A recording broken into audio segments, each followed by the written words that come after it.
tak sangka betul lah, cabin lamp ni memang function lah. Aku baru tukar cabin lamp LED. Bila buka kereta korang tengok, dia jadi warna biru. Cabin lamp aku ni pakai LED. Lepas tu dia akan bertukar warna putih. Oh, agak terang jugalah. Korang tengok ni, dalam aku punya cabin kereta ni agak terang juga. Nak pasang dia senang je. Mula-mula korang cabut dulu housing lampu ni. Okay, macam aku ni Proton Iris. Cabut dulu. Kemudian dia bagi satu benda ni. Kemudian dia bagi satu ni, extension ni ataupun connector ni. Kita pasang dekat tu, tempat lampu tu. Okey, ini dia lampu LED tu. Kita connectkan je kat situ. Lepas tu dah siap ni, kita pasang balik dekat atas ni. Okey.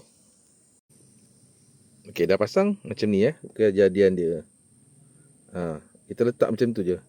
Nanti kita pasang balik dekat sini. Alright. Okey, dah siap pasang dah.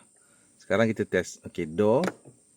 Mula-mula dia akan menyala warna biru dulu. Lepas tu lama-lama dia akan bertukar kepada warna putih. Siaplah sudah.